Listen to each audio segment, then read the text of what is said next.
ॐ अज्ञानतिमिरान्धस्य ज्ञानाञ्जनशलाकया चक्षुरुन्मीलितं येन तस्मै श्रीगुरुवे नमः। नमो ॐ विष्णुपादाय कृष्णपृष्ठाय भूतले श्रीमते भक्तिवेदान्त स्वामिनिति नामिने। नमस्ते सरस्वती देवे गौरवाणी प्रचारिणे निर्विशेष शून्यवादी पाश्चात्य देशतारिणे। जय श्री कृष्ण चैतन्य प्रभु नित्यानंद श्री अद्वैत गदाधर श्रीवासादि गौर भक्त वृंदा। हरे कृष्णा कृष्ण कृष्ण हरे हरे हरे राम राम राम हरे हरे। हरे कृष्णा कृष्ण कृष्ण हरे हरे हरे राम राम राम हरे हरे। हरे कृष्णा कृष्ण कृष्ण हरे हरे हरे राम राम राम हरे हरे। हरे कृष्णा। तो आप सभी का बहुत बहुत धन्यवाद आज ज्वाइन करने के लिए। तो कल हमने बहुत ही महत्वपूर्ण 15वें अध्याय के बारे में सुमुखी माता जी से सुना। तो पहले थोड़ा सा उसका रिवीजन कर लेते हैं कि हमने 15वें अध्याय में क्या सीखा और फिर 16वें अध्याय की तरफ चलते हैं। तो 15वां अध्याय में भगवान समझाते हैं कि कैसे ये जो सृष्टि है, ये जो भौतिक जगत है, वो आध्यात्मिक जगत का एक उल्टा प्रतिबिंब जैसा है। तो भगवान एक बरगद या अश्वत्थ के पेड़ का एग्जाम्पल देते हैं कि कैसे एक उल्टा बरगद का पेड़ है। मतलब कि ये जो सृष्टि, जो भौतिक जगत है, वो एक्चुअली आध्यात्मिक जगत का बिल्कुल उल्टा है। वैसी उसके जैसी चीजें यहाँ दिखती हैं, लेकिन है ये उस जगत से उल्टा।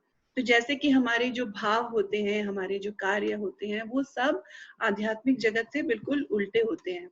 फिर आगे भगवान समझाते हैं कि जो मान और मोह की इच्छा से मुक्त होने पर, द्वंद्वों से मुक्त होने पर भगवान को समर्पण करते हैं, वो भगवत धाम को प्राप्त करते हैं। ऐसा भगवान समझाते हैं।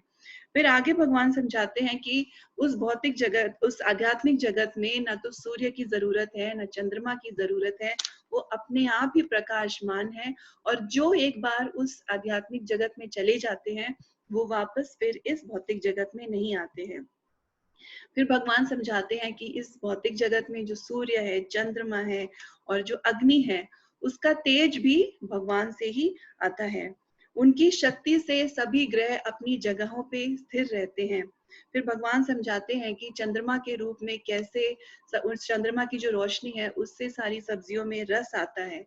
फिर जब हम वो जो भोजन हम ग्रहण करते हैं, उसको पचाने की शक्ति भी हमें भगवान से मिलती है। भूलने की या याद रखने की क्षमता, ये भी भगवान से आती है। फिर भगवान 15वें श्लोक में कहते हैं कि वेदैश्च सर्वैर अहमेव वेद्यो। मतलब सारे वेदों का सार यही है कि मुझे जानो अर्जुन। तो हमने देखा कि कैसे छोटी से बड़ी हर जरूरत के लिए एक्चुअली हम भगवान पे आश्रित हैं, हम भगवान पे निर्भर हैं। और वो उन्होंने कितनी सारी फैसिलिटीज हमको दी हुई है, यहाँ पे उनकी कितनी कृपा है। फिर अंत के जो श्लोक हैं, 15वें अध्याय के 19वां और 20वां श्लोक, उसमें भगवान बोलते हैं, 19वें में कहते हैं कि जो मुझे परम भगवान की तरह समझता है बिना किसी शंका के, वह सब कुछ जानता है और मेरी भक्ति युक्त सेवा में लग जाता है। फिर वे 20वें में कहते हैं, अंतिम 20वें श्लोक में भगवान कहते हैं कि ये बात सभी वेदों का सबसे गुह्य ज्ञान है जो मैंने तुम्हें बताया है अर्जुन। तो भगवान इस तरह से 15वें अध्याय में हमें ये सब बातें सिखाते हैं। आगे चलते हैं हम 16वें अध्याय में। 16वां अध्याय भी बड़ा महत्वपूर्ण है, इसलिए हमको बहुत ध्यान से सुनना है, क्योंकि इसमें भगवान दैवी और आसुरी गुणों, भाव के बारे में बताते हैं कि ऐसे कैसे भाव हैं जो कि असुरों के होते हैं, कैसे कैसे भाव हैं जो कि देवताओं तुल्य लोगों के होते हैं। जो दैवी और आसुरी भाव है, वो भगवान हमको इसमें समझाते हैं। तो इस ज्ञान की क्या आवश्यकता है, ज्ञान इतना जरूरी क्यों है? क्योंकि जो हमारे अंदर अच्छे गुण हैं, हमको उनको बढ़ाना है, और जो दैवी क्वालिटीज भी हैं हमारे अंदर, दैवी भाव भी हमारे अंदर जो है उनको हमको घटाना है, तभी हम आध्यात्मिक पथ पर अग्रसर होंगे, हम भगवान की तरफ बढ़ेंगे। तो जैसे कि एक वृक्ष पे अच्छे और बुरे दोनों तरह के, मीठे और खट्टे दोनों तरह के फल होते हैं, उसी तरह अच्छे गुण भी होते हैं, बुरे गुण भी होते हैं। हम सबके अंदर अच्छे और बुरे गुण दोनों हैं। तो हम स्लाइड शेयर करके आगे बढ़ते हैं।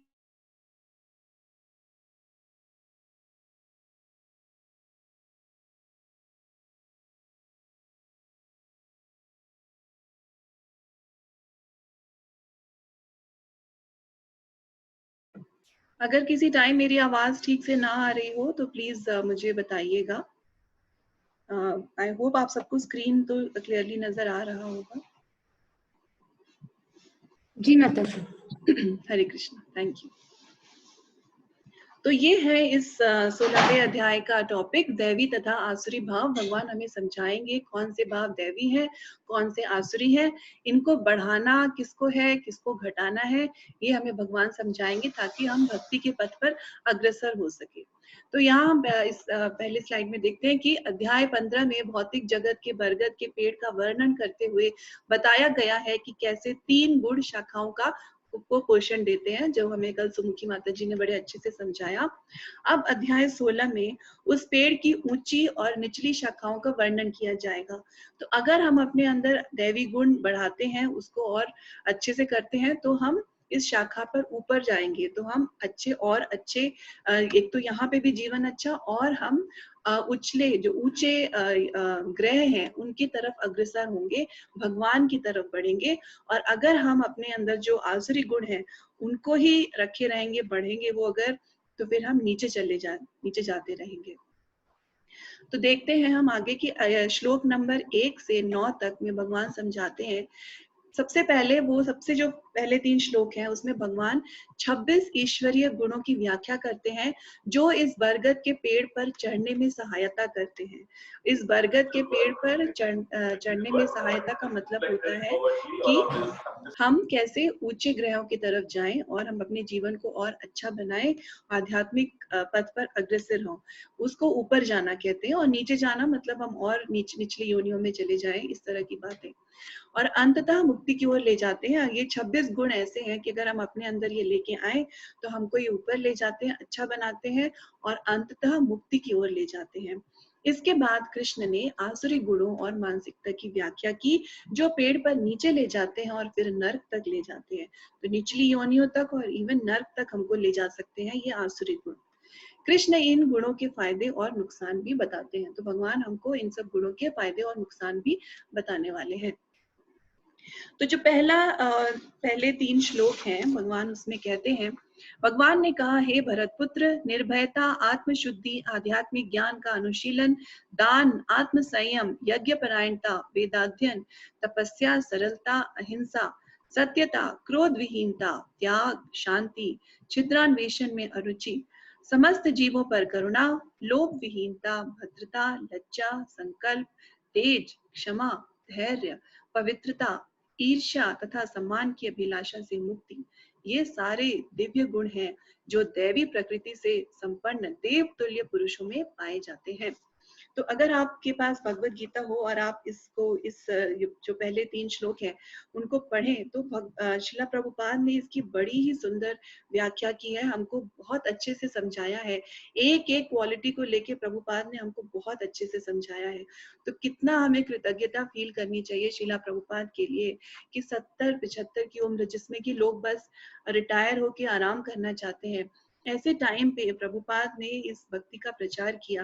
रात को बस कुछ ही घंटे वो सोते थे, पूरी रात जग के वो इन ग्रंथों का ट्रांसलेशन करते थे, ताकि इतनी सुगमता से ये किताबें हमारे पास आज मौजूद हैं। पहले इतनी आसानी से ये किताबें नहीं मिलती थी। अब हर भाषा में, विश्व की हर प्रमुख भाषा में भगवत गीता उपलब्ध है। ये सिर्फ प्रभुपाद की कृपा है। तो हमको बहुत कृतज्ञ फील करना चाहिए, और हम अपनी कृतज्ञता प्रभुपाद को कैसे दिखाएं? इन ग्रंथों को पढ़ के और दूसरों को इन ग्रंथों के बारे में बता के। ऐसे कितने ही भक्त हैं जो प्रभुपाद की किताबें पढ़कर भक्त बने हैं। तो प्रभुपाद की किताबें बहुत बहुत महत्वपूर्ण, बहुत खास है हमारे जीवन में। हमको उनको अपने घर पे ऐसे ही नहीं रख देना चाहिए, हमको उनको रेगुलरली पढ़ना चाहिए और जहाँ तक हो सके दूसरों को भी उस ज्ञान के बारे में बताना चाहिए। तो जो आसुरी और दैवी गुण है, अभी हमने ये सारे 26 गुण पढ़े, अब हम डिटेल में इन एक-एक गुण के बारे में समझेंगे। पर हमें ये समझना ज़रूरी है कि जो मेन डिफरेंस होता है आसुरी प्रवृत्ति और दैवी प्रवृत्ति में, वो ये होता है कि जो देवता होते हैं, जिनमें दैवी गुण होते हैं, वो भगवान विष्णु में विश्वास करते हैं, उनकी आज्ञा का पालन करते हैं। जो आसुरी भाव के लोग होते हैं, वो ऐसा नहीं करते। उनको भगवान में भरोसा नहीं है। अगर वो भगवान में भरोसा नहीं करते, तो फिर वो ग्रंथों में भी भरोसा नहीं करते, उनको ग्रंथों में भी विश्वास नहीं है।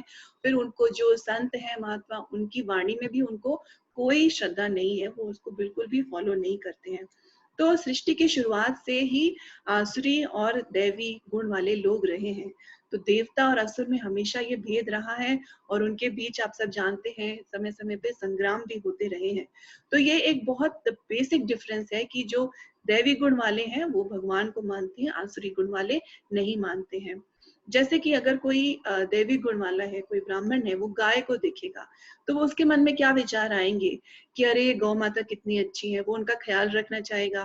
फिर सोचेंगे कि इनसे जो दूध मिलेगा, उससे मलाई निकलेगी, उससे मैं घी बना के भगवान के यज्ञ में उसको इस्तेमाल करूंगा।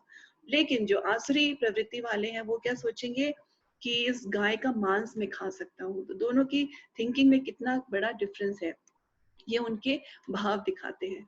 तो ये जो पहले कुछ स्लाइड्स हैं, इसमें ये सारे गुणों का वर्णन किया गया है। तो हम अब इन सबको समझेंगे, क्योंकि हमको अपने दैवी गुणों को पोषित करना है और जो आसुरी गुण है हमको उनको हटाना चाहिए। जो दैवी गुण वाले लोग हैं, वो भगवान के नियमों का पालन करते हैं।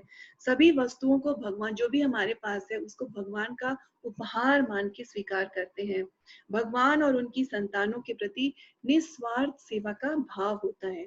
लेकिन जो आसुरी लोग होते हैं, वो बिल्कुल इसके विपरीत होते हैं। ईश्वर के नियमों के विरोधी होते हैं। सोचते हैं कि जो कुछ भी है वो सब हमारी वजह से है, सब हमने किया। अपनी स्वयं की संतुष्टि के बारे में चिंतित रहते हैं हमेशा। ये आसुरी गुण वाले लोग होते हैं। तो आगे हम बढ़ते हैं। ये दैवी और आसुरी गुण हमने देखे, इसको एक एक गुण को हम लेना शुरू करते हैं। सबसे पहले जो आता है वो है निर्भयता, आत्मशुद्धि और आध्यात्मिक ज्ञान का अनुशीलन। ये जो 3 गुण हैं, वो प्रभुपाद तात्पर्य में बताते हैं कि ये सन्यासी जो हैं उनके लिए हैं, क्योंकि सन्यासी पूरी तरह से निडर होते हैं, बिल्कुल निर्भय होते हैं। प्रचार के लिए वो कहीं भी जा सकते हैं, पूरी तरह भगवान पे आश्रित है। अपना कोई उनका धन संचित किया हुआ नहीं होता है, लेकिन उनको ये डर भी नहीं होता है कि मुझे अगला भोजन कहाँ से मिलेगा, अगली मील मेरी कहाँ से आएगी। वो इतने निडर और भगवान पे पूरी तरह आश्रित होते हैं। दूसरा जो है आत्मशुद्धि। जो साधु होते हैं, जो संत होते हैं, उनमें बहुत शुद्धि होती है। तो वो कभी भी स्त्री से संग नहीं करते हैं, वो स्त्री से हमेशा दूर रहते हैं, जो सन्यासी होते हैं। तीसरा जो है आध्यात्मिक ज्ञान का अनुशीलन। दिव्य ज्ञान, वो दिव्य ज्ञान का अभ्यास करते हैं और दूसरों को इसके बारे में सिखाते हैं। तो शिला प्रभुपाद तात्पर्य में समझाते हैं कि जो ये पहले 3 गुण हैं, निर्भयता, आत्मशुद्धि, आध्यात्मिक ज्ञान का अनुशीलन, ये सन्यासियों के गुण होते हैं। अगले जो 3 गुण हैं, दान, आत्म संयम और यज्ञ परायणता, ये गृहस्थों के लिए है। तो हमें बहुत ध्यान देना है। दान गृहस्थों के लिए है, क्योंकि हम जब दान करते हैं तो जो हमारा धन है वो शुद्ध हो जाता है, और दान करने की जो क्वालिटी होती है वो सद्गुण में होती है। तो प्रभुपाद समझाते हैं कि हम जितना भी हमारी अर्निंग होती है, जितनी भी होती है, उसका आधा हमको भगवान के कामों में लगाना चाहिए। वो हम कैसे लगा सकते हैं? हम भगवान के मंदिर में सेवा में उसको दान दे सकते हैं, भक्तों की सेवा के लिए कर सकते हैं। उस पैसे को यूज करके भोग बना के प्रसाद भगवान को चढ़ा के लोगों में वितरित कर सकते हैं। भगवान के वस्त्रों बनाने के लिए उसको दे सकते हैं। और जैसे कि कोई ग्रंथ है, कुछ गरीब लोग हैं जो ग्रंथ पढ़ना चाहते हैं लेकिन खरीद नहीं सकते, उनके लिए हम दान दे सकते हैं कि हमारे इस धन से उन लोगों को किताबें दी जाएं। तो ये सब आता है ध्यान दान में। फिर आत्म संयम। तो जो स्त्री और पुरुष का संबंध होता है, उसको बिल्कुल ऐसे लूजली नहीं लेना है। शादी के अंदर, विवाह के संबंध के अंदर ही वो संबंध होने चाहिए। और जब बच्चे पैदा करने होते हैं तो वो इस मनोवृत्ति से होना चाहिए कि हम इनको आगे भक्त बनाएं, इनको भगवान की तरफ लेके जाएं। और पर स्त्री और पर पुरुष मतलब किसी विवाह से बाहर कोई संबंध रखना तो बिल्कुल भी नहीं चाहिए। और यज्ञ परायणता मतलब गृहस्थों को यज्ञ करना चाहिए। तो इस जो युग है इसके लिए सबसे उत्तम यज्ञ और सबसे सुगम यज्ञ की विधि यही है कि हम हरे कृष्ण महामंत्र का संकीर्तन करें, खुद भी जपे और भक्तों के साथ भी जपे। तो इस युग के लिए संकीर्तन यज्ञ ही सबसे उत्तम है। आगे चलते हैं, जो नेक्स्ट गुण बताए जा रहे हैं, स्वाध्याय मतलब वेदों का अध्ययन, ये ब्रह्मचारियों के लिए बताते हैं प्रभुपाद कि उनको अच्छे से ग्रंथों को पढ़ना चाहिए और लोगों को इसके बारे में बताना चाहिए। तो ये ब्रह्मचारियों के लिए है। तपस्या जो है वो वानप्रस्थियों के लिए है। तो एक एज के बाद, जैसे 50 की जो उम्र बताई गई है हमारे शास्त्रों में, उसके बाद क्या करना चाहिए कि आपको अपने बच्चे जब सेटल हो गए हैं, आप उन सब जिम्मेदारियों से जब मुक्त हो जाएं, तो पति पत्नी दोनों, उनको वन जाने की आवश्यकता नहीं है इस युग में। वो मंदिर से जुड़ सकते हैं, अपना पूरा दिन मंदिर के कार्यों में लगा सकते हैं, भगवान की सेवा में लगा सकते हैं, पुस्तक वितरण करने में लगा सकते हैं, भगवान जी के भोग में, दूसरों को ये ज्ञान सिखाने में लगा सकते हैं। तो ये तपस्या वानप्रस्थी लोगों के लिए बताई गई है। अगले जो 9 से जो 26 तक के जो गुण हैं वो सबके लिए हैं। सन्यासी, ब्रह्मचारी, गृहस्थ, वानप्रस्थी, सबके लिए वो गुण बताए गए हैं। तो उसमें सबसे पहले क्या आता है? सरलता। सरलता मतलब हमें कुटिलता नहीं होनी चाहिए, सरल स्वभाव रखना चाहिए। फिर आता है अहिंसा, मतलब कि हमारी वजह से किसी भी दूसरे प्राणी को कोई तकलीफ ना हो, कोई क्लेश ना हो।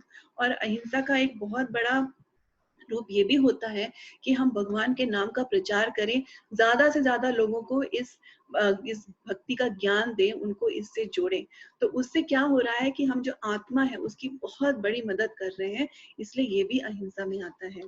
फिर नेक्स्ट आता है सत्यता, मतलब जो हमने परंपरा में सुना वही बात हम आगे बताएं, अपने आप से मनगढ़ंत कोई भी बात हम ना बताएं।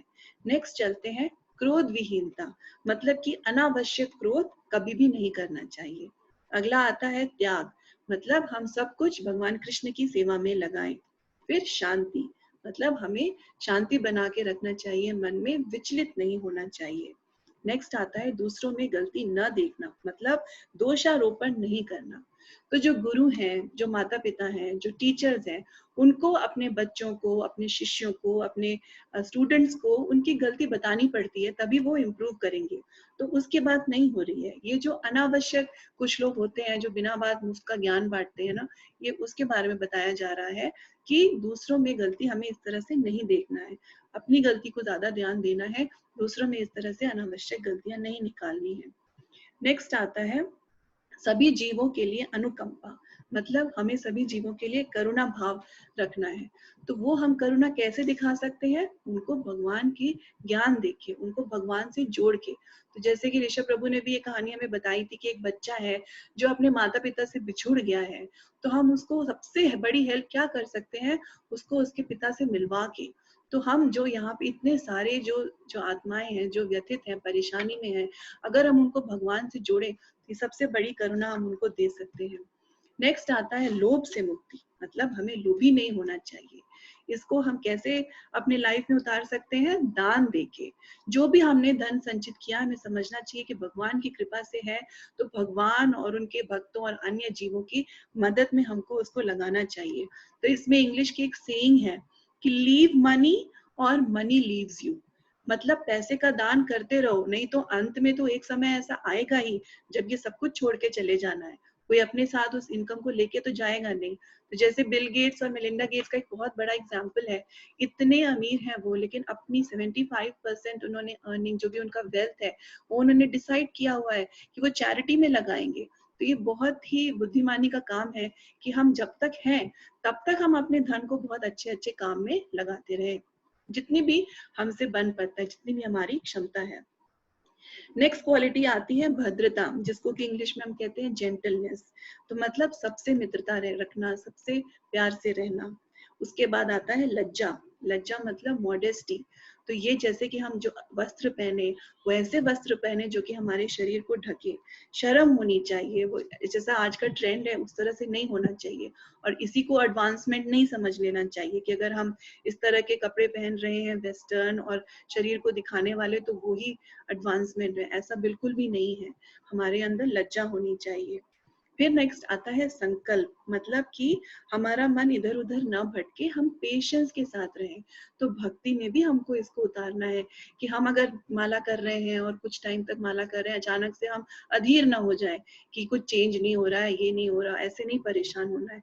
पेशेंटली हमको अपने जीवन को बिताना है। भक्ति में भी हमको इस दृढ़ संकल्प के साथ आगे बढ़ना है। फिर आता है तेज। तेज मतलब शौर्य। तो ये क्षत्रियों के लिए बड़ी इंपॉर्टेंट क्वालिटी है क्योंकि वो दूसरों को रक्षा प्रदान करते हैं। नेक्स्ट आता है क्षमा। ये सबके लिए बहुत जरूरी है कि छोटी छोटी जो गलतियां होती गई किसी से, उसको अपने दिल में इतना गठरी बना के नहीं रख लेना है, उसको माफ करते चलना है। इससे हम खुद भी बहुत हल्का महसूस करेंगे और हमारे रिश्ते भी बेटर होते जाएंगे। नेक्स्ट है धैर्य, मतलब कठिन परिस्थिति में भी हमको साहस रखना चाहिए। फिर है पवित्रता। तो पवित्रता शारीरिक और मन की पवित्रता दोनों। शारीरिक पवित्रता कैसे आती है? स्नान करने से, रेगुलरली क्लीन रखना है अपने आप को। और जो मन की पवित्रता कैसे आती है? वो हरि नाम का जप करने से आती है। इसमें पवित्रता में प्रभुपाद एक और चीज समझाते हैं कि जैसे हमको रिश्वत नहीं लेना चाहिए और ब्लैक मार्केटिंग तरह के इस तरह के काम हमको नहीं करने चाहिए, वो भी हमारी पवित्रता को खत्म करते हैं। फिर आता है ईर्ष्या से मुक्ति, मतलब दूसरे जीवों के उत्कर्ष को देख के हमको कभी भी जलन नहीं होनी चाहिए मन में। और फिर लास्ट जो आता है वो सम्मान की अभिलाषा से मुक्ति, मतलब हमको दूसरे जीवों को आदर देना चाहिए लेकिन अपने आदर की अपेक्षा हमको नहीं करनी चाहिए। तो आप सोचिए कि युद्ध के बीच में भगवान अर्जुन जी को ये सारी बातें इतने डिटेल में क्यों बता रहे हैं? क्योंकि ये नॉलेज बहुत बहुत इंपॉर्टेंट है, इसको जानना बहुत जरूरी है। क्योंकि अगर हमको भगवान के करीब जाना है तो हमको अपने अंदर के ये अच्छे गुण, जो 26 गुण भगवान ने बताए हैं, जो है उनको और बढ़ाना है, और जो गुण हमारे अंदर अभी नहीं है वो हमको लेके आना है। फिर उसके बाद जो चौथा श्लोक है उसमें भगवान बताते हैं 6 ऐसे भाव जो कि आसुरिक हैं, अज्ञानी आसुरी प्रकृति के भाव बताते हैं और ये भौतिक बंधन के कारण बनते हैं। तो भगवान कहते हैं, हे पृथा पुत्र, दंभ, दर्प, अभिमान, क्रोध, कठोरता तथा अज्ञान, ये सारे आसुरी स्वभाव वालों के गुण हैं। तो अब इन 6 को भी हम समझें। दंभ का क्या मतलब होता है? जैसे कि कुछ लोग होते हैं जो सही तरह से धर्म का एक्चुअली पालन नहीं कर रहे हैं, शास्त्र विधि को पालन नहीं कर रहे हैं, लेकिन उनको दिखावा करना अच्छा लगता है कि हम बड़े धार्मिक हैं। तो जैसे कि हमारा भारत तो एक बहुत ही सांस्कृतिक देश है, तो बड़े हमारे उत्सव और त्योहार होते हैं। तो उसमें अगर कोई इस प्रतिस्पर्धा में लग जाए कि मेरा पंडाल उस मोहल्ले के पंडाल से ज्यादा बड़ा था, या जो हम मूर्ति लेके आए वो ज्यादा बड़ी थी, हमारा ज्यादा वैभव भरा हमारा फंक्शन था, तो इसमें कोई आत्म शुद्धि नहीं होती है। इसमें क्या भक्ति भाव है अगर हम खाली उस प्रतिस्पर्धा में लग जाएं? तो इस तरह से इसमें लगना गलत है। इसमें कोई भक्ति भाव नहीं है, कोई आत्म शुद्धि नहीं होगी। तो ये है दम। फिर दर्प क्या होता है? जिसे हम कहते हैं एरोगेंस, मतलब पैसे और शिक्षा का घमंड करना, कि मेरे पास इतना धन है, उसका अगर कोई घमंड करता है तो वो है दर्प। फिर है अभिमान, सोचना कि सब लोगों को मुझे सम्मान देना चाहिए। हम स्टेज पे जाएं, लोग आके हमको माला पहनाएं, हमको शॉल उड़ाएं, और अगर किसी ने ऐसा नहीं किया तो फिर हम गुस्सा हो जाएं। तो अभिमान की जो इच्छा है वो गलत है, यहाँ पे समझाते हैं भगवान। फिर क्रोध। क्रोध तो आप जानते ही हैं कि वो कितनी परेशानियों का जड़ है, तो हमको क्रोध को भी दूर करना है अपने आप से। फिर है कठोरता। कठोरता मतलब कटु वचन बोलना, ऐसी बातें बोलना जो लोगों का दिल दुखाए। तो ये कठोरता भी एक आसुरी भाव है। और अज्ञानता। अज्ञानता मतलब कि जो शास्त्र विधि है, जो हमें गुरु समझाते हैं, उसको नहीं मानेंगे, हम अपनी मनमानी करते रहेंगे। तो ये जो गुण आए, ये असुरों के गुण आए, दंभ, दर्प, अभिमान, क्रोध, कठोरता, अज्ञान। तो जो हम हमारे हृदय में ऐसे गुण हो सकते हैं, अच्छे भी गुण होते हैं, बुरे भी गुण होते हैं, लेकिन जब हम ये पढ़ रहे हैं, भगवान हमें ये ज्ञान दे रहे हैं, तो हमको बहुत ध्यान रखना है कि अगर ये जो नेगेटिव क्वालिटीज हमारे अंदर हैं तो हमको इनको अपने से दूर करना है। आगे भगवान समझाते हैं कि दिव्य गुणों के लाभ क्या हैं। वर्ण और आश्रम के अनुसार पारलौकिक गुणों का हमको अभ्यास करना चाहिए। तो जैसे कि प्रभुपाद अपने तात्पर्य में और हमने अभी जो देखा कि कैसे कैसे वर्ण और आश्रम के अनुसार कि ब्रह्मचारी, सन्यासी, वानप्रस्थ और गृहस्थ के लिए क्या क्या गुण होने चाहिए, उस हिसाब से हमको गुणों का अभ्यास करना चाहिए। ये हमें मुक्ति के मार्ग पर आगे ले जा सकते हैं। लेकिन जो रजो और तमो गुण है द्वारा निर्देशित जो आसुरी गुण है, वो हमें भौतिक जीवन में बांधेंगे। तो उनको हम अपने मन से हमको दूर करना है। ये जो आसुरी गुण है वो हमें निचले गुणों में गिराते हैं। मतलब हमको, अगर हम सतोगुण में हैं, अगर हम आसुरी गुण लाएंगे तो फिर धीरे धीरे हम रजोगुण तमोगुण में गिरते चले जाएंगे। उससे क्या होगा?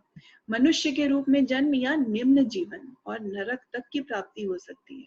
तो ये हो सकता है कि अगर हम अपने आप को नहीं बदलते, इन आसुरी गुणों में पड़े रह जाते हैं, तो हमको मनुष्य जीवन में ही हम फंसे रह जाएंगे, या हमें निचली योनियों में भी भेजा जा सकता है, इवन नरक तक हम जा सकते हैं। इसीलिए इन गुणों को समझना और अपने जीवन में ढालना बहुत बहुत आवश्यक है। आगे भगवान समझाते हैं, जो 5वां श्लोक है उसमें भगवान कह रहे हैं, दिव्य गुण मोक्ष के लिए अनुकूल है और आसुरी गुण बंधन दिलाने के लिए है।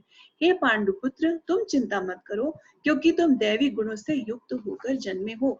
अब अर्जुन जी को थोड़ी ये एंजाइटी थी, जो भगवान समझते हैं कि मैं तो यहाँ पे युद्ध में हूँ, मैं लोगों को मारूंगा तो ये तो आसुरी हो जाएगा ना।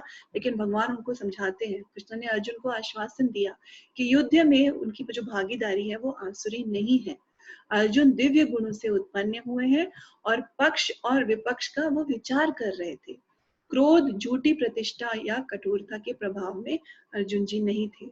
और ये भगवान ये भी समझाते हैं कि जो आसुरी लोग होते हैं वो भी अच्छे संग, जो अच्छा संग करते हैं, उसके माध्यम से अपने गुणों को, अवगुणों को गुणों में बदल सकते हैं। तो आगे चलते हैं, भगवान समझाते हैं।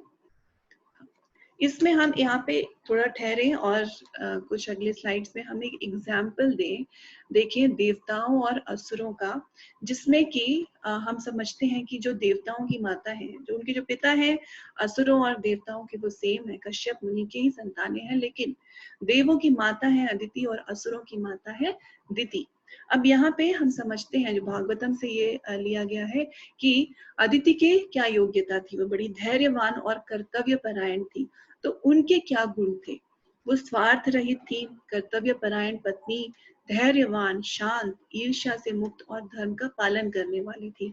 वहीं हम देखें कि दिति, जो कि असुरों की माता है, उनके क्या गुण थे? वो बड़ी अधीर और ईर्ष्यालु है, स्वार्थी, अधीर, कामुक, ईर्ष्या से युक्त और व्यक्तिगत लाभ के लिए ही सोचती थी और धर्म की अवहेलना करती थी। तो ये कॉन्ट्रास्ट हम देखते हैं अदिति और दिति की क्वालिटीज में। फिर इससे क्या होता है कि उनकी जो इच्छाएं हैं वो भी बहुत डिफरेंट हो जाती है आसुरी और दैवी गुण वालों की। तो अदिति जी, जब ये ऐसा समय आया था जब असुरों ने गलत तरह से देवताओं का सब कुछ हर लिया था, तो उस वक्त अदिति अपने पति से ये प्रार्थना कर रही है कि हे श्रेष्ठ ऋषि, कृपया हमारी स्थिति पर विचार करें और मेरे पुत्र को ऐसा आशीर्वाद दे जिससे वे उसको पा सके जो उन्होंने खो दिया है। तो इसमें वो कुछ एक्स्ट्रा या किसी और की चीज को नहीं मांग कर रही है, वो खाली ये कह रही है कि, और उनको कोई प्रतिशोध भी नहीं लेना है और दुश्मन को कोई नुकसान भी नहीं पहुंचाना चाहती। वो बस ये कह रही है कि जो मेरे पुत्र का है, जो मेरे पुत्र जिसके उत्तराधिकारी हैं, जो वो डिजर्व करते हैं, जो उनका है, वो उनको मिल जाना चाहिए, ये वो बता रही है और इसकी प्रार्थना कर रही है। वहीं पे हम देखें कि दिति की क्या इच्छाएं थी। तो जब हिरण्याक्ष और हिरण्यकशिपु, जो कि बहुत बड़े असुर थे, उनका वध हो गया है, तो वो क्या प्रार्थना कर रही हैं कि हे मेरे पति, हे महान आत्मा, मैंने अब अपने पुत्रों को खो दिया है। यदि आप मुझे एक वचन देना चाहते हैं तो मैं आपसे एक अमर पुत्र की मांग करती हूँ जो इंद्र का वध कर सके। तो वो ऐसी प्रार्थना कर रही है कि उनको ऐसा पुत्र मिले जो इंद्र का वध कर सके। तो अपने दोष को वो स्वीकार नहीं करती, दुश्मन को मारना चाहती हैं, षड्यंत्र करना, चालाकी करना, ये सब निचले गुण हैं जो हमने देखे कि दिति में थे। तो यहाँ पे फिर हम समझ सकते हैं कि जैसे कोई आम का फल है और एक नींबू है, अगर हम आम को निचोड़ेंगे तो उसका मीठा रस ही निकलेगा, नींबू को निचोड़ने से खट्टा रस ही निकलेगा, नींबू को निचोड़ने से आम जैसा मीठा रस नहीं निकलेगा। इसको कैसे समझना है कि हमारे मन के अंदर जो होता है, जब भी हम कोई ऐसी मुश्किल वाली परिस्थिति में आते हैं, तो जो हमारे अंदर होता है ना रियल में, वही बाहर आता है। तो अगर हम अंदर से शांत नहीं है, तो फिर हम बाहर भी विचलित नजर आएंगे। तो प्रभुपाद समझाते हैं कि उत्तेजक परिस्थितियों को सहन करने की क्षमता से किसी की महानता का अनुमान लगाया जाना चाहिए। जब ऐसी परिस्थिति आए जबकि उत्तेजित हो सकता है इंसान, उस वक्त वो कैसे धैर्य से अगर उसका पालन कर पाता है, तो उससे हम उसके रियल गुण को समझ सकते हैं। वे कहते हैं कि हमला सबसे अच्छा बचाव है, लेकिन यह आसुरी मानसिकता है। आत्मरक्षा की आड़ में हमें दूसरों को नुकसान कभी भी नहीं पहुंचाना चाहिए। तो हमने देखा कि दिति और अदिति के कैसे भाव थे, फिर उसके हिसाब से उनकी इच्छाएं भी कितनी अलग थी। तो आगे क्या होता है फिर उनके साथ? अदिति को परम भगवान की भक्ति करने की हिदायत दी गई। उन्होंने कहा कि हे प्रिय अदिति, देवत्व के सर्वोच्च व्यक्तित्व के लिए भक्ति सेवा में संलग्न रहो। तो उन्होंने भगवान की सेवा करने के लिए कहा। केवल वही सर्वोच्च व्यक्ति कृष्ण या वासुदेव सभी के लिए शुभ अशुभ संकल्प दे सकते हैं, क्योंकि वह ब्रह्मांड के आध्यात्मिक गुरु हैं। तो अदिति जी ने फिर भगवान विष्णु की पूजा प्रार्थना की, और फिर परिणाम क्या हुआ कि जब भगवान वामन रूप में आए, तो वो अदिति के पुत्र बन के आए और उन्होंने अपने पुत्र के रूप में वामन देव को पाया। तो ये कितनी बड़ी बात है। और फिर वामन देव ने उनके पुत्रों को उनका राज्य वापस दिलाने में मदद की। ये वामन देव और बलि महाराज की कथा आप सब ने सुनी ही होगी। ये कितनी बड़ी बात है। देखिए वो गुण कैसे उनके भाव को अफेक्ट किया, भाव से फिर उनके आगे के उनके कार्य इफेक्ट हुए, और उससे कैसे उसका परिणाम चेंज हुआ। और दूसरी तरफ फिर दिति को उन्होंने क्या सलाह दी? दिति को कहा कि भौतिक लाभ के लिए पवित्र कार्य करने के लिए कहा। तो उनको भी अपने वो आसुरी टेंडेंसी से दूर हटाने के लिए पवित्र कार्य करने के लिए कहा। इससे क्या हुआ कि फिर जो उनकी इच्छा थी कि एक पुत्र ऐसा आए जो इंद्र को मारे, वैसा नहीं हुआ। उनको फिर 49 पुत्र प्राप्त हुए मरुत, जो कि इंद्र के अनुकूल थे, वो इंद्र के दुश्मन नहीं थे। तो हमारे जो परिणाम है हमारी प्रक्रिया पे आधारित है। जैसा हम भाव रखेंगे उस हिसाब से इच्छाएं होंगी, उस हिसाब से हम काम करेंगे, और उन कामों का जो परिणाम आएगा वो फिर कैसा होता है। आपने देख लिया कि एक आसुरी और एक दैवी गुण रखने वाले का परिणाम क्या होता है। तो हमको तो सिर्फ कृष्ण चाहिए। हम अगर कृष्ण को चाहते हैं, तो हमको सिर्फ भक्ति सेवा को अपना गोल बना के रखना चाहिए, और इस हिसाब से हमको अपने पूरे जीवन को, अपनी क्वालिटीज सबको ढालना चाहिए। आगे बढ़ते हैं। तो भगवान आगे समझाते हैं, 6वां और 7वां श्लोक में भगवान कहते हैं कि दैवी गुण वाले शास्त्रों में निर्धारित एक विनियमित जीवन का पालन करते हैं, मतलब शास्त्रों के नियम के हिसाब से अपने जीवन को जीते हैं। आसुरी प्रकृति वाले तो सनक में कार्य करते हैं, जो मेरे मन में आया वो करना है।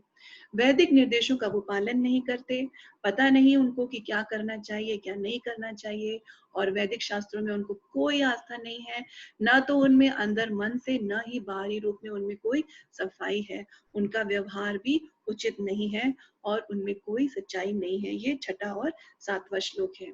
तो ये जो कॉन्ट्रास्ट है देवी और आसुरी गुण को, उसमें उसको समझने के लिए राधे श्याम प्रभु जी एक बहुत अच्छी कहानी बताते हैं। ये ऐसा एक समय पे हुआ जबकि जो असुर थे वो ब्रह्मा जी के पास जाते हैं, और ब्रह्मा जी से कहते हैं कि आप ये बताइए कि हम में, मतलब हम असुरों में और देवताओं में प्रमुख कौन है, श्रेष्ठ कौन है हम में। तो ब्रह्मा जी ने सोचा कि इनके मुंह पे कैसे बोल दूं कि देवता श्रेष्ठ हैं, और अगर मैं बोलूंगा तो फिर ये लोग तो आर्ग्यूमेंट करने लग जाएंगे, उसमें मेरा बहुत समय निकल जाएगा।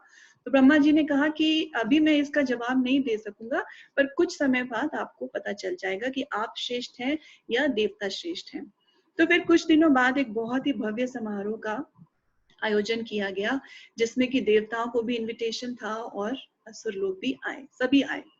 अब इसमें खास बात क्या थी कि जो एंट्रेंस में जो भी घुस रहा था इस समारोह में, उसके हाथ पे लंबे लंबे बांस के पट्टे बांध दिए गए, जोर से बांध दिया गया। तो अंदर जो भी आ रहे थे फिर उनको कतार में बिठाया गया, और बहुत ही स्वादिष्ट भोजन उनको परोसा गया। लेकिन अब उनके हाथ में तो बांस बंधा हुआ है, तो हाथ तो कोई मोड़ नहीं पा रहा है, तो फिर खाएं कैसे। तो असुर थे जो बड़े नाराज होने लग गए कि, और आयोजकों को उल्टा सीधा बोलने लग गए कि ये क्या इंतजाम है आपका, आपने हमको बुलाया भी और यहाँ पे हम खाना भी नहीं खा सकते। तो हम बहुत नाराज होने लगे। लेकिन आसुरी मेंटालिटी है तो उनको बस अपने आप को सेटिस्फाई करने का सोचना है। तो वो सोच रहे हैं कि कोई बात नहीं, किसी भी तरह हमको खाना है किसी भी तरह से। तो लड्डू उछाल के हवा में उसको अपने मुंह में कैच करने की कोशिश कर रहे हैं, वड़ा उछाल रहे हैं, चावल, लेकिन ऑब्वियसली ऐसे उछाल के थोड़ी ना खाया जा सकता है। जब तक हाथ मोड़ के ना खाएं तो वो कोई भी खाना नहीं खा पा रहे थे। तो बड़े नाराज होके वहां से उठ के जाने लगे।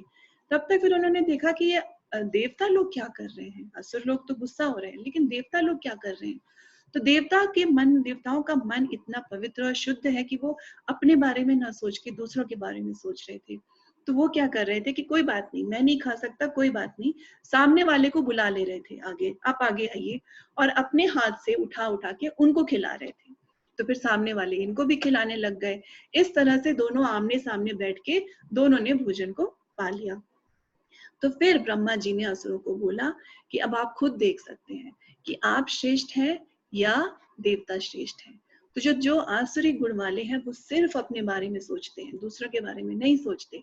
लेकिन जो दैवी गुण वाले हैं वो दूसरों के बारे में सोचते हैं। सबसे पहले वो दूसरों के बारे में सोचते हैं, अपने बारे में नहीं। तो ये एक बहुत बड़ा भेद है दैवी और आसुरी गुण वालों के बीच।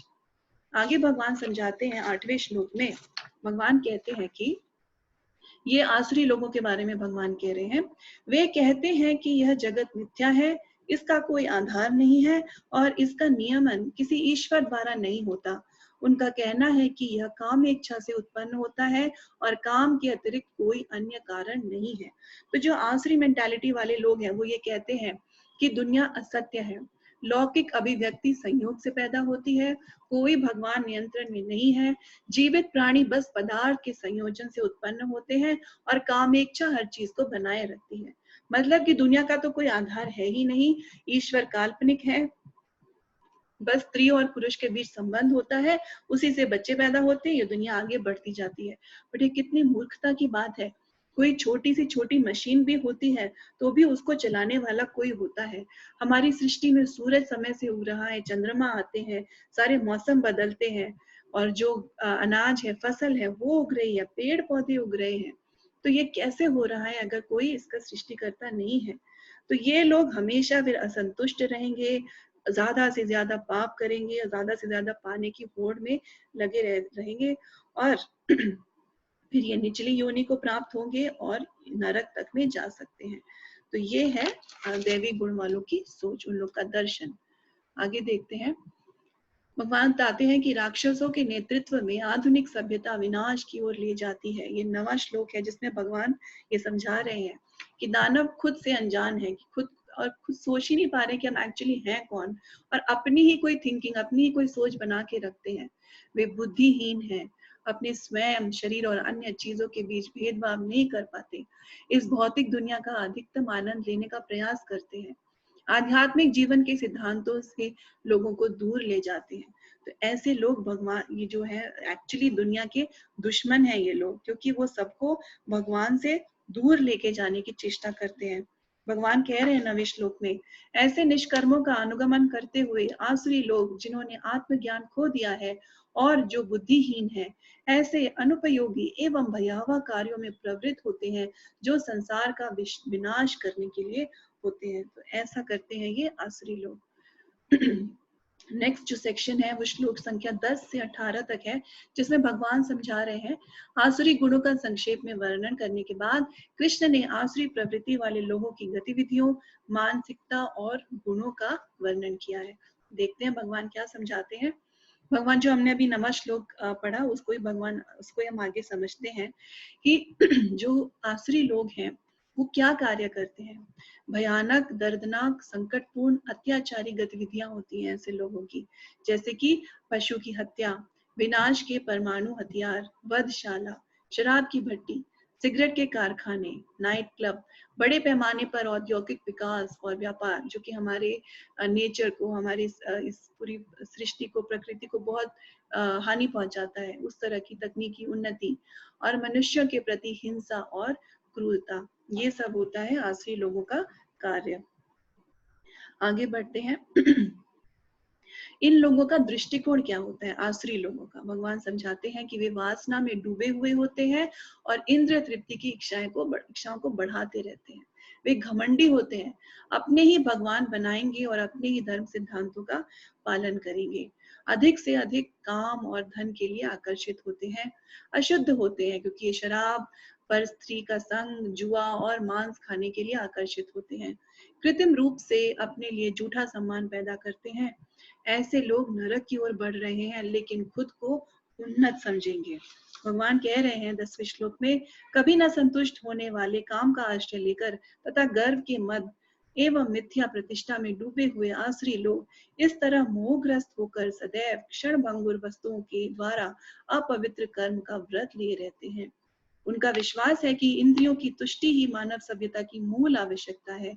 इस प्रकार मरण काल तक उनको अपार चिंता होती है। वे लाखों इच्छाओं के जाल में बंधकर तथा काम और क्रोध में लीन होकर इंद्रिय तृप्ति के लिए अवैध ढंग से धन संग्रह करते हैं। तो गलत तरह से पैसा कमाना, बस ये है कि लाइफ का एम यही है कि बस किसी तरह हमको अमीर बनना है, पैसा कमाना है। वो पैसा किस तरह से आ रहा है, कहाँ से आ रहा है, उस तरह का इन लोगों में कोई बुद्धि ही नहीं है। वो सोचना भी नहीं चाहते। कोई उनको बताए तो अच्छे ज्ञान को वो स्वीकार भी नहीं करना चाहते, क्योंकि उनके जीवन का अंतिम लक्ष्य ही इंद्रिय तृप्ति है। और जैसा कि इस श्लोक में भगवान बताते हैं कि चिंता, ये लोग चिंता में ग्रसित रहते हैं क्योंकि इनकी इच्छाएं हैं वो असीमित है, अवैध तरीकों से धन प्राप्त करेंगे। मृत्यु के बाद कोई जीवन आने वाला है, ऐसा इन लोगों में कोई विश्वास ही नहीं है। पापी गतिविधियों में लगे रहते हैं और इनको परमात्मा में कोई विश्वास नहीं है, आसुरी लोगों को। आगे चलते हैं। अब इनकी मानसिकता के बारे में भगवान समझाते हैं। वो क्या सोचते हैं कि मेरे पास अभी इतना पैसा है, उसको बस और इम्प्रूव करना है, मुझे और कमाना है और कमाना है। उसको सुधारने की योजना बनाते रहते हैं। बस अपनी ही ताकत पर विश्वास है, कर्म में कोई विश्वास नहीं कि अगर हम गलत काम करेंगे तो उसका क्या फल आएगा। ये सब चीजें वो बिल्कुल सोचना ही नहीं चाहते। ईर्ष्यापूर्ण होते हैं, प्रतिस्पर्धी होते हैं और अनैतिक होते हैं और खुद को सबसे महान या सर्वोच्च मानते हैं कि सबसे ग्रेट तो मैं ही हूँ। और मशीनों में विश्वास रखते हैं, यज्ञ में नहीं। तो जो शास्त्रों ने बताया उसमें विश्वास नहीं है, उनको बस ये कृत्रिम तरीकों पर ही विश्वास रह जाता है। हमेशा दिलेर और अधिकार की परवाह नहीं करते। तो ये अच्छाई वाली दिलेरी नहीं है, ये बस एक ढिठाई है। और अधिकार मतलब जो आगे हमारे गुरुओं ने, शास्त्रों ने जो बताया, उसकी कोई परवाह नहीं करते। धन में अभिमान है और झूठी प्रतिष्ठा के कारण भ्रम में रहते हैं। यज्ञ का प्रदर्शन करते हैं, मतलब कि जैसे कि कुछ लोग होते हैं जो अपने आप को कहते हैं कि हम धर्म रक्षक हैं, और ऐसे यूट्यूब पे, ऐसे सोशल मीडिया पे भी ऐसे बहुत से लोग होते हैं जो अपने आप को धर्म रक्षक बताते हैं, पर एक्चुअली धर्म, असली धर्म से उनका कुछ लेना देना नहीं है। बस जाति के हिसाब से, धर्म के हिसाब से लोगों के बीच उनको फूट पैदा करनी है, लोगों को उकसाना है, और इसमें कोई भी भक्ति भाव नहीं है। तो यज्ञ का, ऐसे लोग यज्ञ का, जो इस तरह के अनुष्ठानों का भी खाली प्रदर्शन मात्र करते हैं, आत्मशुद्धि के लिए नहीं करते हैं। स्वयं के भगवान का निर्माण करते हैं, मतलब अपने आप ही बनाए हुए भगवान हो जाते हैं इनके। अपना उल्लेख करते हैं और निर्दोषों को गुमराह करते हैं, गलत रास्ते पे ले जाते हैं और अपने रास्ते खुद बनाते हैं, दूसरों को भी इन्फ्लुएंस करते हैं। तो भगवान ये 17वें श्लोक में हमको ये बात समझाते हैं। आगे चलते हैं। आसुरी लोग ईश्वर, वैदिक शास्त्र और ईश्वर के भक्तों से ईर्ष्या करते हैं। वो खुद को भगवान मानते हैं, तो वो ईश्वर, भगवान और उनके भक्तों से बहुत ईर्ष्यालु रहते हैं। भक्त की उन्नति को सहन करने में असमर्थ रहते हैं। तो भक्तों की जो उन्नति हो रही है, वो प्रगति कर रहे हैं, उसको नहीं सह पाते हैं। कई अच्छे गुणों के बावजूद केवल भक्त के दोषों को देखते हैं ऐसे लोग। भक्त में कभी अगर कोई छोटा सा भी अवगुण होगा, तो वो सारे गुणों को परे करके खाली भक्त के अवगुण पे ही फोकस करते हैं। वास्तविक धर्म के खिलाफ निंदा, जो असली धर्म शास्त्रों के हिसाब से है, उसकी निंदा करते हैं। खुद को स्वतंत्र और शक्तिशाली समझते हैं और एक बेहतर अगले जीवन के लिए खुद को तैयार करने की उपेक्षा करते हैं। मतलब कि हम अभी इस शरीर में हैं, अगला शरीर हमें कैसा मिलने वाला है, उसकी कोई इन लोगों को चिंता नहीं है, उसके लिए अपने आप को तैयार भी नहीं कर रहे हैं। तो कितना बड़ा नुकसान कर रहे हैं ये लोग अपना। आसुरी विचार भगवान समझाते हैं कि मेरे पास, ऐसा सोचते हैं आसुरी लोग कि मेरे पास आज इतनी दौलत है और मैं अपनी योजनाओं से दौलत को बढ़ाता रहूंगा, मैं ही नियंत्रण कर रहा हूँ, मैं ही भोगी हूँ, मैं सबसे शक्तिशाली हूँ, जो मेरे दुश्मन है मैंने उनको हरा दिया है, हराता रहूंगा, मैं बहुत खुश हूँ, मेरे वैभव से भरे हुए भव्य रिश्तेदार हैं, मैं बहुत धनी हूँ, मेरे से ज्यादा शक्तिशाली कोई नहीं है, खुश और कोई नहीं है, थोड़ा यज्ञ कर लेंगे, थोड़ा ध्यान कर लूंगा, दान कर लूंगा और इसी तरह मैं आनंदपूर्ण अपना जीवन चलाता रहूंगा। तो बड़ी दृढ़ता से, मतलब बड़ी स्ट्रांगली ये लोग इंद्र तृप्ति से जुड़े हुए हैं और बिना किसी नियम या विनियम का पालन किए बिना केवल नाम से यज्ञ करते हैं। मतलब उसमें कोई आत्मशुद्धि या आध्यात्मिक प्रगति की कोई इच्छा नहीं होती है, बस नाम के लिए ऐसे लोग यज्ञ करते हैं। अब ये लास्ट सेक्शन है 19 से 24वां श्लोक संख्या, ये इस चैप्टर का अंतिम जो सेक्शन है, इसमें भगवान आसुरी गतिविधियों करने का परिणाम बताते हैं कि क्या होता है कि वो निम्न प्रजातियों और अन्य प्रकार के नारकीय जीवन में डाले जाते हैं। जो आसुरी गतिविधियों वाले लोग होते हैं, व्यक्ति को वासना, क्रोध और लालच छोड़ देना चाहिए क्योंकि वे आसुरी जीवन की शुरुआत है। सभी सत्पुरुषों को चाहिए कि वे धर्म का पालन करते हुए ईमानदारी से अपना कर्तव्य समझें।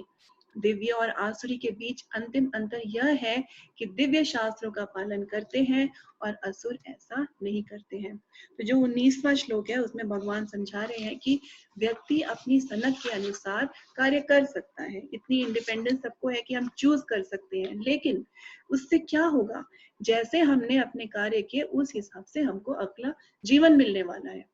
तो वो हम निर्धारित नहीं कर सकते कि इस जीवन में हमको जो करना है जी हम करेंगे, फिर हमारा अगला जीवन भी अच्छा हो जाएगा। ऐसा नहीं होगा। अगर हमने गलत कार्य किए तो हमारा अगला जन्म अच्छा नहीं होगा।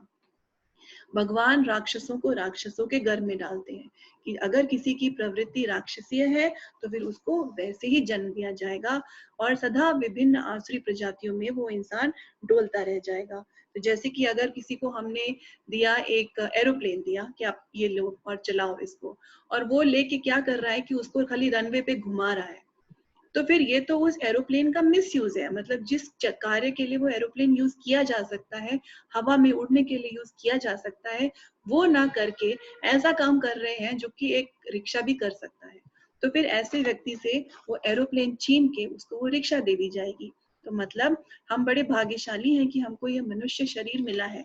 अगर हम इसका दुरुपयोग करेंगे तो फिर हमको आसुरी योनियों में, निचली योनियों में भगवान भेज देंगे, क्योंकि हमने भगवान के नियमों का पालन नहीं किया, उनका निरादर किया, भक्तों का निरादर किया और जो भी एक मनुष्य के कर्तव्य उनको पालन नहीं किया, आसुरी बिहेवियर किया, आसुरी व्यवहार, तो फिर हमको भगवान राक्षसों की योनियों में, निचली प्रजातियों में भेज देते हैं, जो आसुरी लोग हैं उनको। अब 20वें श्लोक में भगवान समझाते हैं, 20वां श्लोक पढ़ते हैं। कहते हैं कि हे कुंती पुत्र, ऐसे व्यक्ति आसुरी योनियों में बारंबार जन्म ग्रहण करते हुए कभी भी मुझ तक पहुंच नहीं सकते। वे धीरे धीरे अत्यंत अधम गति को प्राप्त होते हैं। तो भगवान की कृपा प्राप्त नहीं हुई क्योंकि भगवान के निर्देशों के हिसाब से कार्य नहीं किया, तो कुत्ते, बिल्ली, सुअर, ये सब निचली योनियां मिल सकती हैं, नरक में जा सकते हैं। अगर कोई सौभाग्यशाली है, असुर ऐसे जो जिनको कि भगवान के हाथों वो मारे गए, लेकिन भगवान के अगर नियमों का पालन नहीं किया तो भगवान समझाते हैं कि इस जीवन में चिंता और भ्रम में जीते हैं और फिर अगले जीवन में निचली योनियों में भेजे जाते हैं। अब हमने समझा कि देवी गुण क्या होते हैं और आसुरी गुण क्या होते हैं। अब भगवान हमको समझाएंगे कि आसुरी गुणों से बचना कैसे है हमको। तो भगवान बताते हैं कि 3 चीजें हैं जो कि आसुरी गुणों को बढ़ाती हैं। वासना, क्रोध और लालच से बचना है। ये नरक के द्वार है, क्योंकि अधूरी जो हमारी इच्छा, जैसे ही मन में गलत इच्छा आए हमको उसी वक्त काटना चाहिए, नहीं तो वो इच्छा बड़ी होते होते वासना बन जाती है और जब वो वासना पूरी नहीं होती तो वो क्रोध को जन्म देती है और अगर वो पूरी हो जाए तो लोभ आता है कि हमने पहले कैसे एंजॉय किया, हमको वो, उसके लिए हम लोभी हो जाते हैं। लालच भ्रम और भेदभाव की कमी को जन्म देता है। अगर हम लालची हो गए तो हम समझ ही नहीं पाते कि हम भ्रमित हैं और हमको क्या सही है क्या गलत है उसके भेदभाव भी हम नहीं कर पाते हैं। इसके बाद गर्व का नशा हो जाता है और इन 5 चीजों के मिश्रण से ईर्ष्या पूरी तरह से प्रकट हो जाती है। तो शुरुआत अगर गलत हुई तो फिर आगे हम बहुत फंस सकते हैं। भगवान द्वारा रचित वेद धीरे धीरे हमें नरक के द्वारों से मुक्त करते हैं। तो भगवान ने सारी सुविधाएं हमको दे रखी हैं, वेद भी दे रखे हैं, गुरुजन दे रखे हैं, भक्त दे रखे हैं। अगर हम उनका अध्ययन करते हैं तो धीरे धीरे हम नरक के द्वारों से मुक्त हो जाते हैं, जीवों को भक्ति युक्त सेवा की ओर ले जाते हैं ये वेदों का ज्ञान। अगर हम शास्त्रों के नियमों का उल्लंघन करेंगे तो हमें न तो कोई पूर्णता होगी, न तो हम खुश रहेंगे, और न ही हम सदगति को, सर्वोच्च स्थान को प्राप्त कर पाएंगे। तो ये सोचना बड़ा गलत है कि एंजॉय करके हम गलत गलत काम करके हम बड़े खुश हो जाएंगे। बिल्कुल भी नहीं। न तो पूर्णता, न सुख, न ही सर्वोच्च स्थान की प्राप्ति हो सकती है।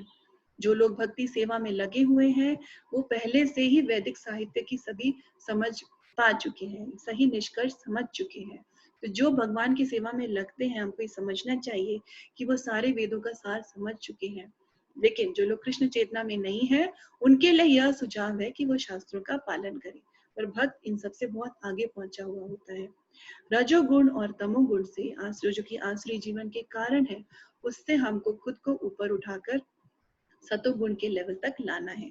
जब हम ये अच्छे गुण अपने अंदर लाएंगे, उस हिसाब से कार्य करेंगे, तो हम आसुरी जीवन को छोड़कर और जो रजोगुण तमोगुण में फंसे न रहकर आगे सतोगुण तक बढ़ेंगे और धीरे धीरे हम सर्वोच्च स्थान को प्राप्त कर सकेंगे।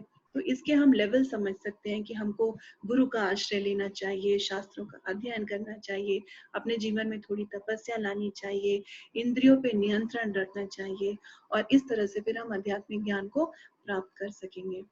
अब भगवान आगे समझाते हैं कि शास्त्रों को पालन करने का और न करने का क्या परिणाम है। ये अंतिम 2 श्लोक हैं, 23 और 24। इसमें भगवान कहते हैं कि जो वेदों का पालन नहीं करते हैं, उनको न तो कोई सिद्धि मिलती है, न तो कोई सुख मिलता है, न ही सर्वोच्च गंतव्य मिलता है। ऊपर के आगे के धाम में भी वो नहीं जा सकते, न तो यहाँ पे ही सुख पा सकते हैं। और जो वेदों का अनुसरण करते हैं, मतलब जो वेदों की बात को मानते हैं, उनको वो समझते हैं कि वेदों का लक्ष्य कृष्ण है, भगवद गीता में बताई हुई कृष्ण के निर्देशों का पालन करते हैं, सभी पूर्णता को वो प्राप्त करते हैं, सतोगुण में प्रसन्न रहते हैं, उनका ये जीवन भी प्रसन्नता से भरता है, और भक्ति गतिविधियों के माध्यम से वो पारलौकिक बनते हैं, मतलब आध्यात्मिक जीवन को प्राप्त कर सकते हैं और भगवत धाम वापस जा सकते हैं। तो ये 24वां श्लोक पढ़ लेते हैं, अंतिम श्लोक है। इसमें भगवान कह रहे हैं, अतएव मनुष्य को यह जानना चाहिए कि शास्त्रों के विधान के अनुसार क्या कर्तव्य है और क्या अकर्तव्य है।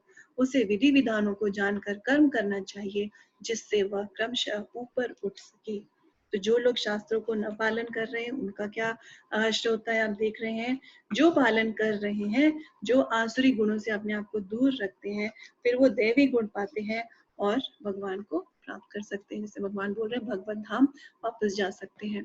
अब इस अध्याय का एक महत्वपूर्ण श्लोक जो हमें याद करना चाहिए वो है, दंभो दर्पोऽभिमानश्च क्रोधात् पारुष्यमेव च अज्ञानं चाभिजातस्य पार्थ सम्पदमासुरीम्। मतलब भगवान कह रहे हैं, हे पृथा पुत्र, दंभ, दर्प, अभिमान, क्रोध, कठोरता तथा अज्ञान, ये सारे आसुरी भाव वाले गुण हैं। तो हमको ये ध्यान रखना चाहिए और इससे अपने आप को दूर करना चाहिए। तो इस अध्याय का सारांश समझ लेते हैं।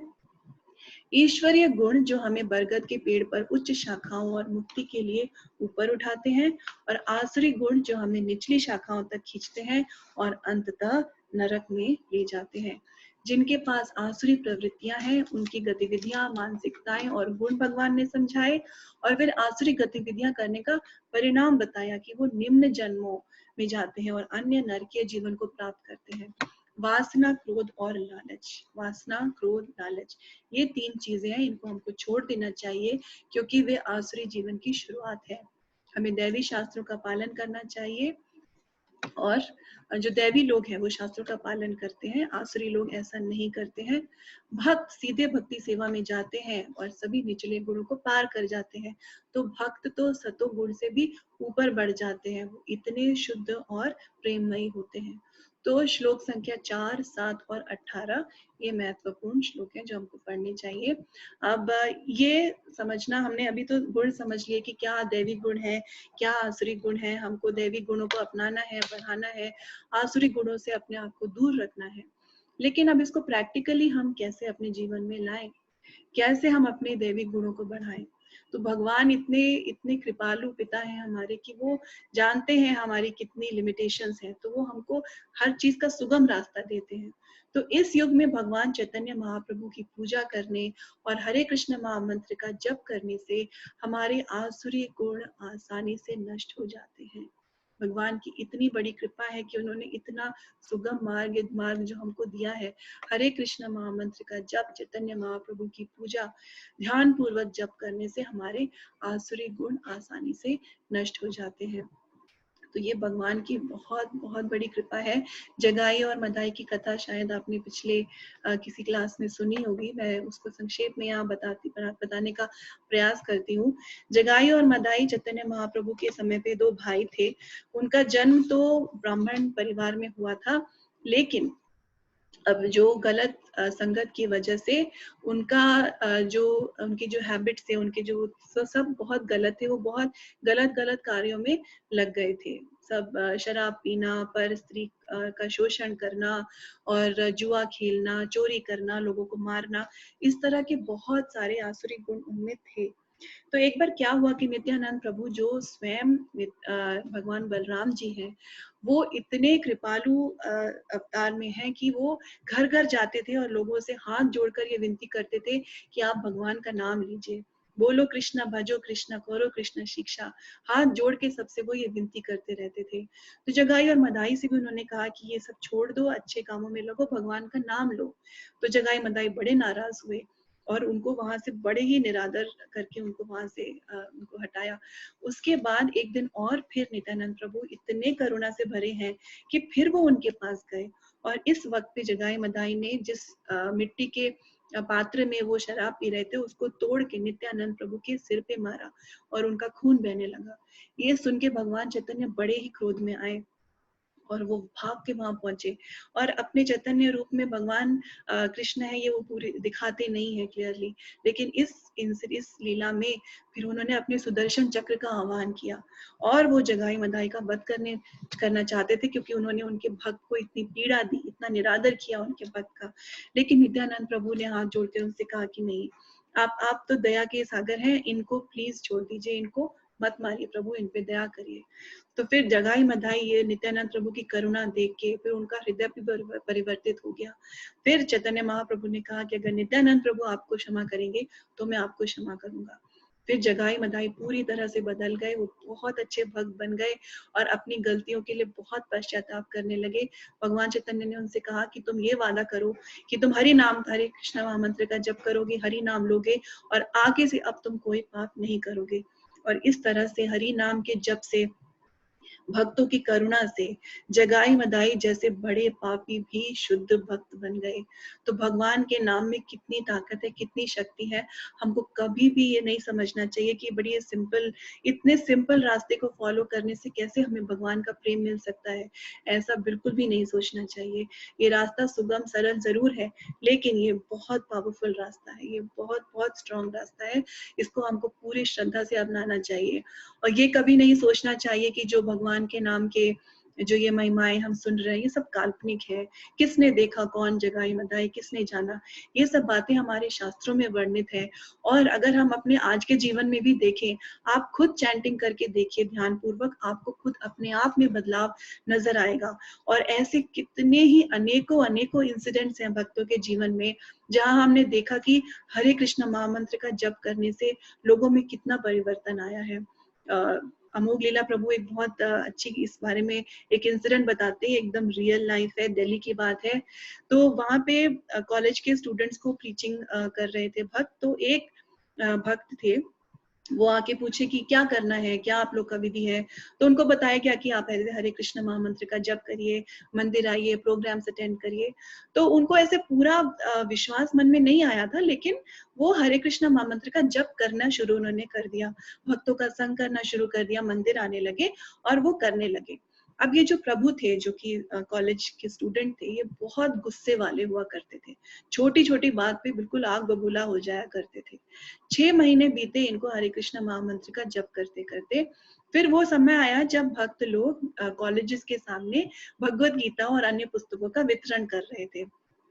तो ये प्रभु भी उनके साथ गए, ये जो स्टूडेंट प्रभु हैं वो भी उनके साथ गए और पुस्तकों का वितरण कर रहे थे। तो उनके हाथ में किताबों की पूरी एक पाइल थी।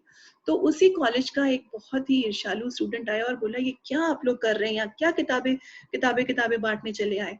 तो वो बाइक पे था वो लड़का, और उसने इन प्रभु को पैर से उनके पेट पे धक्का दिया। उससे वो प्रभु गिर गए और उनके हाथ की किताबें भी गिर गई।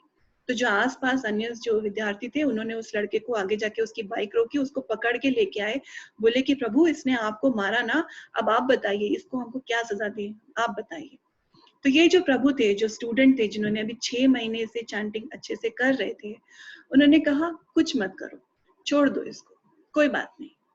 उस वक्त वो पूरा इंसिडेंट वहीं पे खत्म हो गया। इन्होंने कुछ अपना गुस्सा नहीं दिखाया, कुछ नहीं।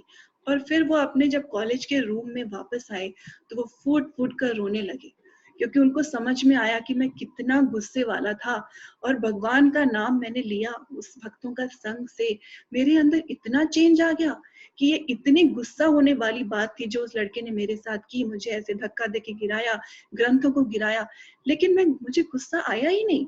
ऐसा नहीं कि उन्होंने उसको बड़ी आर्टिफिशियल ढंग से लिया, नहीं, उनको एक्चुअल में गुस्सा नहीं आया। तो वो रोने लगे कि मेरे अंदर इतना चेंज आ गया भगवान का नाम लेने से। तो आपको पता भी नहीं चलेगा कि आपके अंदर कितने पॉजिटिव चेंजेस आते जाएंगे हरे कृष्णा महामंत्र का ध्यान पूर्वक जप करने से। जब कोई ऐसी सिचुएशन आएगी आपकी लाइफ में, तब आप देख पाएंगे कि इसी सेम सिचुएशन में पहले मैं ऐसे रिएक्ट करती थी और अब मैं ऐसे कर रही हूँ। तो ये चमत्कार कैसे हुआ? ये भगवान के नाम का असर है। भगवान का नाम इतना पावरफुल है, इतना शक्तिशाली है कि वो असुरों तक को बदल डाला भगवान के नाम से। तो हमारे अंदर जो आसुरिक भाव है, जो आसुरिक गुण है, हमको हरे कृष्ण महामंत्र का ध्यान से जप करके उन भावों को अपने मन से निकालना है, और जो अच्छी क्वालिटीज हैं वो हमको अपने अंदर लेके आनी है। तो आप सभी से ये निवेदन है कि अगर आपने अभी तक माला का जप नहीं शुरू किया है तो प्लीज प्लीज इसको स्टार्ट करिए। ये बहुत ही सुगम सरल तरीका है हमको भगवत प्राप्ति दिलाने के लिए। तो हरे कृष्ण महामंत्र का जप करिए, जितना हो सके ग्रंथों को पढ़िए, भक्तों का संग करने की कोशिश करिए। तो जो भगवान ने हमें ये मानव जीवन दिया है, हम उसको सार्थक कर सकेंगे, भगवत प्राप्ति की ओर हम अग्रसर हो पाएंगे। तो यहाँ पे मैं रोकती हूँ। आपके अगर कोई प्रश्न है या कोई आप कुछ ऐड करना चाहते हैं तो प्लीज जरूर बोलिए। हरे कृष्ण।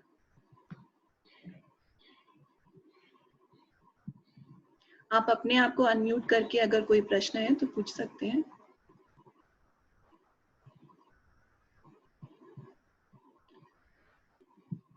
एक हरे कृष्णा। हाँ माता जी।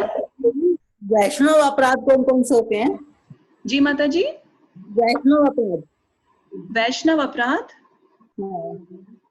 माता जी, वैष्णव जो कि जिन्होंने भगवान के नाम का प्रचार करने में, भगवान की भक्ति में अपने जीवन को लगाया है, अगर हम उनका तिरस्कार करते हैं, अगर हम उन्हें कुछ गलत बातें बोलते हैं, उनके बारे में कुछ गलत बातें बोलते हैं, उनसे कुछ गलत तरह से बोलते हैं, किसी भी तरह से उनकी निंदा करते हैं, उनका तिरस्कार करते हैं, ये वैष्णव अपराध हो जाता है माता जी।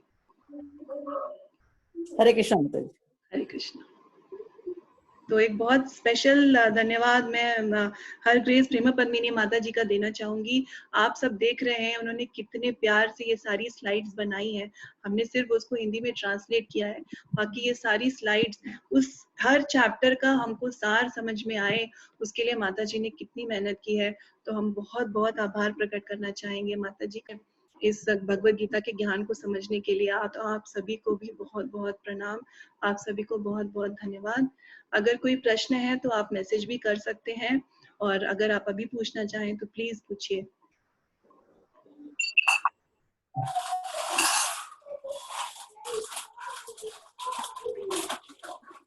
ठीक है, तो अगर कोई प्रश्न नहीं है तो हम आज यहाँ पे विराम देते हैं अपने इस सेशन को।